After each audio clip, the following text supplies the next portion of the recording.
Hello everyone, how are you all? I hope you all are well and safe at home. So today we are going to understand the Hindi meaning of lesson 4 of Kabaddi of Standard 5th English. Standard 5th English का chapter 4 lesson 4 kabaddi आज हम इसका meaning समझेंगे.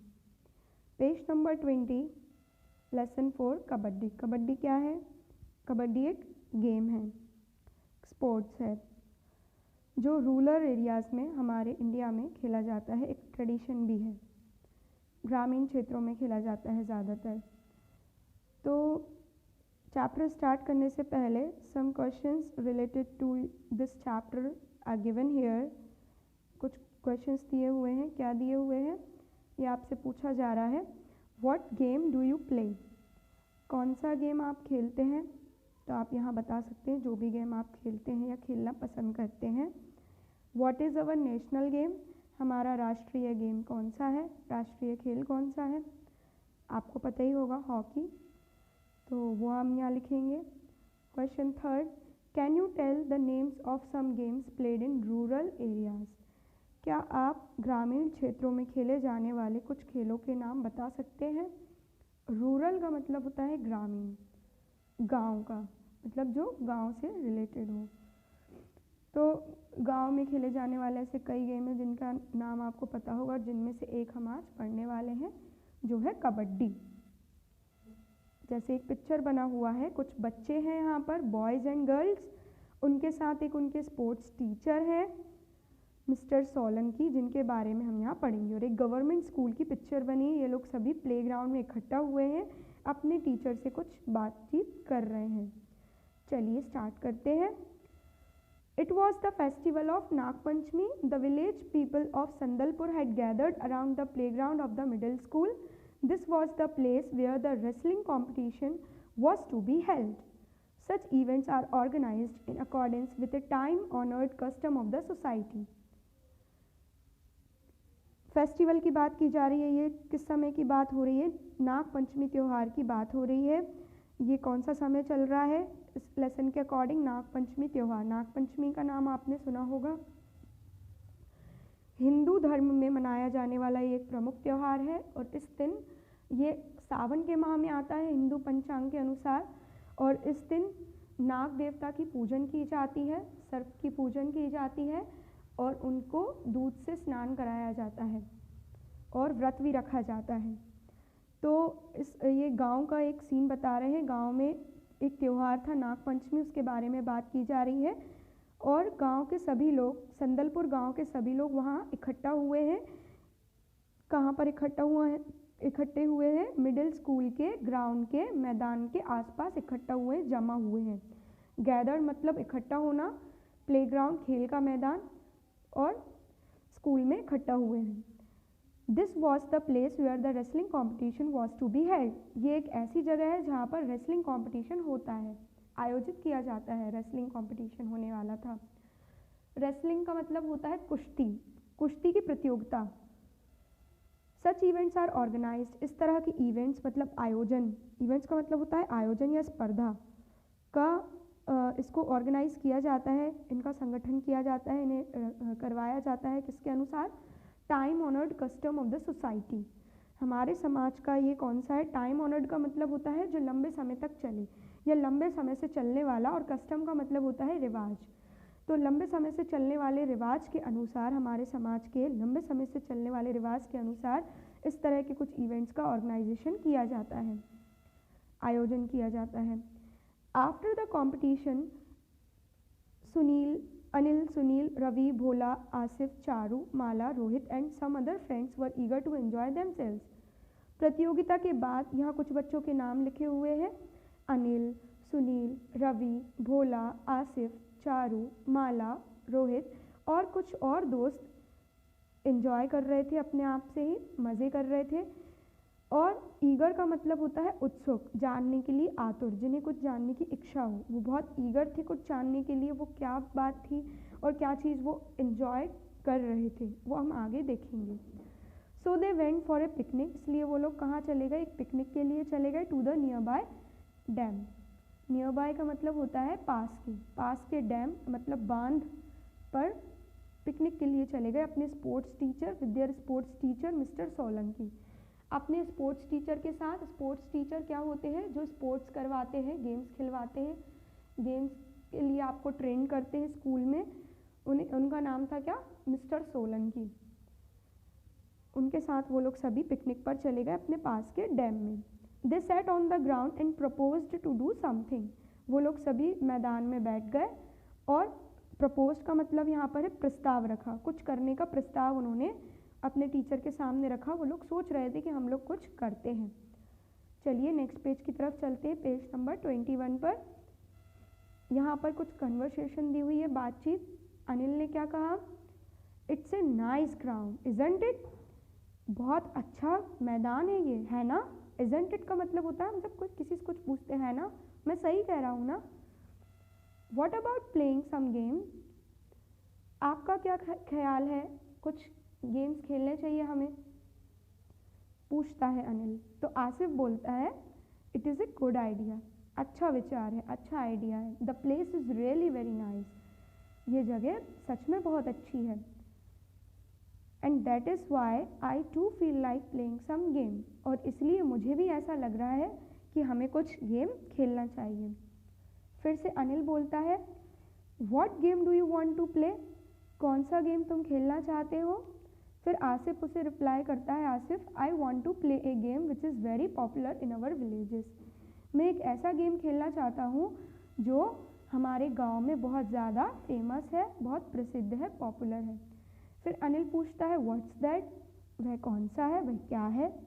फिर आसिफ बोलता है, I am talking about games like kabaddi and kho kho.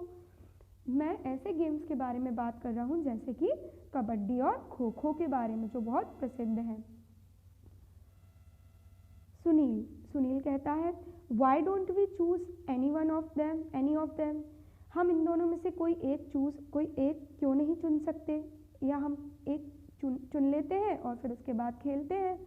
फिर चारू बोलती है, I think we can play kabaddi, मुझे लगता है हम लोग कबड्डी खेल सकते हैं। फिर आसिफ बोलता है, आई अग्री का मतलब होता है सहमत होना, मैं सहमत हूँ तुमसे।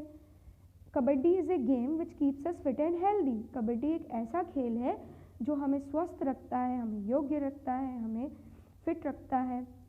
That is why it is so popular in our country specially in the rural areas, इसलिए ही ये हमारे देश में बहुत ज़्यादा प्रसिद्ध है, बहुत ज़्यादा प्रचलित है, और स्पेशली कहाँ पर, ग्रामीण क्षेत्रों में। फिर चारू बोलती है, दैट इज़ राइट, ये सही है। Can somebody tell me the rules and regulations of kabaddi, Charu पूछती है, क्या कोई मुझे बता सकता है कि कबड्डी के क्या नियम और कानून होते हैं, तभी तो हम खेलना शुरू करेंगे। फिर रोहित कहता है, I think our sports teacher, मुझे लगता है हमारे स्पोर्ट्स टीचर मिस्टर सोलंकी हमें बता सकते हैं। Mister Solanki can tell us everything about kabaddi, हमें सब कुछ कबड्डी के बारे में वो बता सकते हैं, क्योंकि वो स्पोर्ट्स टीचर है तो उन्हें जानकारी होगी। They then went to Mr. Solanki who was busy with swimming. फिर वो लोग किसके पास जाते हैं, मिस्टर सोलंकी के पास जाते हैं, जो व्यस्त थे किस काम में, स्विमिंग करने में व्यस्त थे, तैरने में व्यस्त थे, क्योंकि वो लोग डैम गए हुए थे।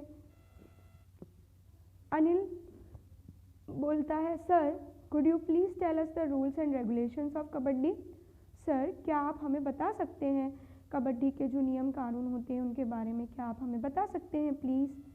तो मिस्टर सोलंकी बोलते हैं, it's very good that you are so eager to know about an Indian game, ये बहुत अच्छी बात है कि आप सभी या आप लोग बहुत ज़्यादा इच्छुक हैं एक इंडियन गेम को जानने के लिए, हमारे भारतीय खेल को जानने के लिए आप सभी इतने इच्छुक हैं, वरना आजकल के लोग इन सब चीज़ों के बारे में नहीं जानना चाहते। The ground where kabaddi is played is 12.5 meters long and 10 meters wide. फिर वो उन्हें मिस्टर सोलंकी बच्चों को कबड्डी की इन्फॉर्मेशन देते हैं, क्या बताते हैं कि जो कबड्डी, जहाँ पर कबड्डी खेला जाता है, वो जो मैदान होता है, खेल होता है, वो 12.5 मीटर लंबा और 10 मीटर चौड़ा होता है। It has 2 equal partitions known as parlors, उसके दो बराबर भाग होते हैं, दो भागों में विभाजित होता है, जिन्हें पार्लर कहा जाता है। फिर चारू कहती है sir can we all play kabaddi at a time. Charu पूछती है कि सर क्या हम सभी एक बार में कबड्डी खेल सकते हैं एक समय में। मिस्टर सोलंकी जवाब देते हैं नो यू कांट, नहीं आप नहीं खेल सकते। It needs only 12 players in A side, एक साइड में एक पाली में इन्हें सिर्फ 12 खिलाड़ियों की ज़रूरत होती है। Out of them 7 players play and 5 sit as reserved ones. उनमें से 7 खिलाड़ी खेलते हैं और 5 रिजर्व्ड होकर सेव होकर बैठे रहते हैं। तो 7 + 5 कितने हो गए 12। तो कबड्डी में 12 प्लेयर्स एक साइड में ज़रूरत होती है 12 प्लेयर्स की, जिनमें से 7 प्लेयर्स खेलते हैं और 5 रिजर्व्ड होते हैं। फिर पेज नंबर 22 की तरफ आते हैं, जहाँ पर एक पिक्चर बनी हुई है जहाँ पर सभी बच्चे कबड्डी खेल रहे हैं और कुछ बच्चे ऑडियंस की तरह उन्हें देख रहे हैं, उन्हें चीयर कर रहे हैं। सुनील कहता है sir is there any limitation of time for this game. Sir से पूछता है उनके सर से सर क्या कोई समय सीमा है इस गेम को खेलने के लिए कि कितने समय तक हमें खेलना है। मिस्टर सोलंकी जवाब देते हैं yes there are 2 equal halves of 20 minutes each. वो बोलते हैं हाँ 2 बराबर हाफ्स होते हैं यहाँ पर, जो हर हाफ कितने मिनट्स का होता है 20 मिनट का होता है, लगभग 20 मिनट का 2 हाफ खेले जाते हैं। बिटवीन दैम और उनके बीच में there is a gap of 5 minute, उनके बीच में कितने का गैप होता है 5 मिनट का गैप होता है, 5 मिनट का गैप दिया जाता है। 20-20 मिनट के 2 इक्वल हाफ्स खेले जाते होते हैं। फिर चारू बोलती है sir I have so often heard the words a raider and a catcher, what are they. Charu कहती सर मैंने काफ़ी बार इन शब्दों को सुना है, ऑफन मतलब काफ़ी बार, प्रायः, हर्ड मतलब सुना हुआ।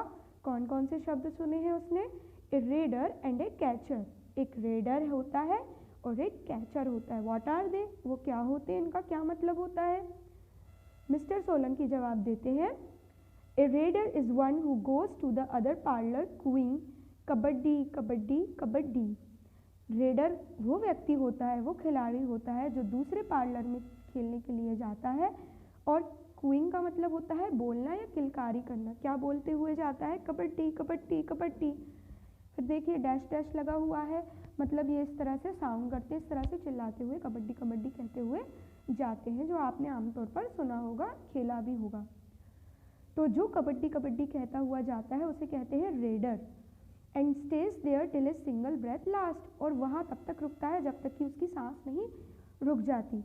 मतलब सांस को रोककर वो लोग कबड्डी कबड्डी कहते हुए दूसरे पार्लर में जाते हैं और वहाँ किसी ओपोनेंट को, किसी प्रतिद्वंदी को पकड़कर कैच कर आउट कर देते हैं टच करके, और जल्दी से अपने पार्लर में वापस आ जाते हैं। नहीं तो ओपोनेंट क्या करते हैं, उन्हें रेडर को कैच कर लेते हैं। चलिए आगे पढ़ते हैं।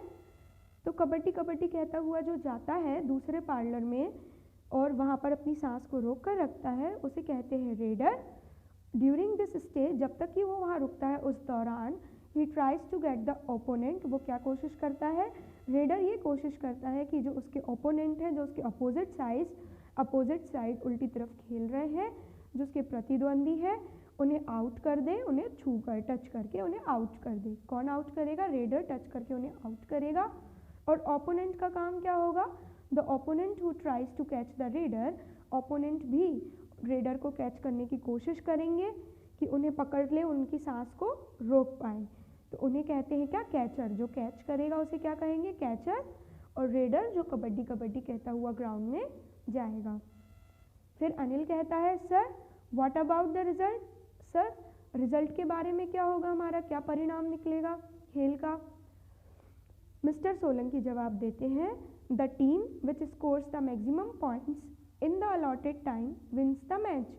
ऐसी टीम जो सबसे ज़्यादा पॉइंट्स स्कोर करेगी, जिनके सबसे ज़्यादा पॉइंट होंगे अलॉटेड टाइम में, अलॉटेड का मतलब होता है दिए हुए समय के बीच में सबसे ज़्यादा पॉइंट्स जो हासिल करेगा वो मैच जीत जाएगा। विन्स मतलब जीत जाना। Extra time is given if the scores are tied. यदि स्कोर्स टाई हो जाते हैं, दोनों टीम्स के स्कोर सेम हो रहे हैं, हम नहीं कह पा रहे हैं कौन जीता है कौन हारा है, टाई हो गए स्कोर्स, तो एक्स्ट्रा टाइम दिया जाता है यदि टाई अप का केस आता है तो। सुनील कहता है it is an outdoor game which is played only with physical strength without any equipment, what are its benefits. Sunil कहता है ये एक आउटडोर गेम है, ये बाहर खेला जाने वाला गेम है, तो जिसको खेला जाता है सिर्फ हमारी फिजिकल स्ट्रेंथ के साथ, हमारी शारीरिक बल के साथ खेला जाता है। हम यदि हेल्दी होंगे तो हम इसे अच्छे से खेल सकते हैं बिना किसी इक्विपमेंट की हेल्प से। हमें इसे खेलने के लिए किसी औजार की ज़रूरत नहीं पड़ती है। व्हाट आर इट्स बेनिफिट्स, और वो पूछता है कि इसके फ़ायदे क्या क्या होते हैं। चलिए पढ़ते हैं पेज नंबर 23 पर। फिर मिस्टर सोलंकी जवाब देते हैं since it is played without any equipment, चूँकि ये गेम बिना किसी औजार के खेला जाता है, it needs both physical and mental strength, तो इसे किसकी ज़रूरत होती है इस खेल को खेलने के लिए? शारीरिक और मानसिक बल, शारीरिक और मानसिक रूप से स्वस्थ होने की दोनों की ही ज़रूरत होती है। फिजिकल मतलब शारीरिक शरीर से, मेंटल मतलब मानसिक मन से, स्ट्रेंथ मतलब बल। मोरोवर इसके साथ साथ और इसके अलावा it enables a player to hold his breath for a long time, और इससे एक चीज़ और क्या कर पाते हैं खिलाड़ी, एक चीज़ और सीखते हैं क्या, अपनी ब्रेथ को, अपनी सांस को लंबे समय तक के लिए होल्ड कर पाते हैं, रोक कर रखने के योग्य हो जाते हैं ब्रेथ को। In this way it is similar to our time honoured tradition of yoga. इस तरह से हम कह सकते हैं ये किसके सिमिलर है, किसके समान है, हमारा जो योगा का रिवाज, योगा की जो रीति है, जो इंडिया के अंदर एक परंपरा के तौर पर योगा को किया जाता है एक्सरसाइज के रूप में, जो कि टाइम ऑनर्ड ट्रेडिशन है, मतलब लंबे समय से चलने वाला एक रिवाज या परंपरा होती है योगा की, उसके समान होता है। उसमें भी हम सांस रोकते हैं योगा में, और कबड्डी में भी हम सांस को रोकना सीख पाते हैं। चारू कहती है as it is played for a short period of time, जैसे कि इस गेम को कम समय के लिए खेला जाता है, it needs strength and quick reflexes of hands as well as eyes, तो इसमें किसकी ज़रूरत होती है, हमें स्ट्रेंथ बल की ज़रूरत होती है, और क्विक मतलब जल्दी जल्दी तुरंत, रिफ्लेक्सेस का मतलब होता है पलटना। हमें अपने हाथों और हाथों के साथ साथ अपनी आँखों को अलर्ट रखने की ज़रूरत है, क्योंकि हम बार बार अपनी आँखों को मूव करते रिफ्लेक्स देते हैं, क्विक रिफ्लेक्सेस। हमें पल में राइट देखना है तो पल में लेफ्ट भी देखना है, तो इसे हम कहेंगे क्विक रिफ्लेक्सेस। और हमें अपने हाथों को मूव भी करना है ओपोनेंट को टच करके उन्हें आउट करने के लिए। Thus one has to be very alert, इसलिए जो प्लेयर होता है उसे बहुत अलर्ट होने की ज़रूरत है, जागरूक रहने की ज़रूरत है, और अटेंटिव रहने की ज़रूरत है जब वो उस गेम को खेलता है। अटेंटिव का मतलब है उसका पूरा ध्यान कहाँ होना चाहिए, गेम के ऊपर। मिस्टर सोलंकी कहते हैं वेरी ट्रू, बहुत सही बोल रहे हो आप। Kabaddi not only keeps our body and soul in proper coordination but also helps in making good and civilised citizen. Kabaddi ना सिर्फ हमारे शरीर और आत्मा को सही कोऑर्डिनेशन में रखती है, कोऑर्डिनेशन का मतलब होता है एडजस्टमेंट, मतलब हेल्दी रख रही है हमारी बॉडी को और हमारी सोल को और हमारे मन को भी शांति दे रही है, बट ऑल्सो कीप्स, कोऑर्डिनेशन का मतलब समन्वय भी होता है, but also helps in making good and civilised citizen, और हमें किस चीज़ में हेल्प करती है, हमें एक अच्छा और एक सभ्य नागरिक बनने में भी मदद मिलती है, क्योंकि हम वहाँ के रूल्स और रेगुलेशन सीखते हैं। जब भी हम किसी गेम के नियम कानूनों को सीखते हैं तो हम एक डिसिप्लिन सिटीजन बनते हैं। डिसिप्लिन का मतलब होता है जिनमें कोई अनुशासन हो, ऐसे नागरिक हम बनते हैं। तो हम सिविलाइज्ड मतलब सभ्य इंसान भी बनते हैं। Sportsman are always considered well behaved citizen. Sportsman मतलब खिलाड़ियों को हमेशा कैसा कंसिडर किया जाता है, कैसा समझा जाता है, एक वेल बिहेव्ड सिटीजन के रूप में समझा जाता है, जो बहुत अच्छे से एक दूसरे के साथ व्यवहार करते हैं, ऐसे नागरिक के रूप में उनकी छवि उभर कर आती है। अनिल कहता है sir I feel like playing a kabaddi match right now. Sir मुझे ऐसा लग रहा है, मैं चाहता हूँ कि हमें अभी तुरंत एक कबड्डी का मैच खेलना चाहिए। मिस्टर सोलंकी कहते हैं वेरी गुड, बहुत अच्छी बात है, let's go to our school ground, चलो हम अपने स्कूल के मैदान में चलते हैं। Anil and Sunil select your teams. Anil और सुनील तुम दोनों अपनी टीम सेलेक्ट कर लो। द टू टीम्स, फिर क्या होता है, the two teams then played a match, फिर वो दोनों टीम क्या करते हैं, मैच खेलते हैं, which was one by one by Anil's team. जिससे कौन जीतता है, उन दोनों टीम्स में अनिल और सुनील की टीम में से खेलने के बाद अनिल की टीम उस मैच को जीत जाती है। Everybody enjoyed the match and return home. सभी लोग मैच एंजॉय करते हैं और घर वापस आ जाते हैं। रिटर्न मतलब वापस आ जाते हैं with sweet memories of the day. और उस दिन की कुछ अच्छी अच्छी यादें अपने साथ लेकर जाते हैं। मेमोरीज मतलब यादें। तो बच्चों, यहाँ पर हमारा ये चैप्टर लेसन 4 कबड्डी का कंप्लीट हुआ है। आई होप आप सभी को समझ में आया होगा अच्छे से। इसमें जो भी मैंने हार्ड वर्ड्स के मीनिंग्स बताए हैं उन्हें आप पेंसिल से अपनी बुक में राइट कर सकते हो आपके कन्वीनियंस के लिए। इसके बाद आपको ग्लॉसरी वर्ड मीनिंग्स दिए हुए हैं, जिस सबके मीनिंग्स मैंने आपको बता दिए हैं।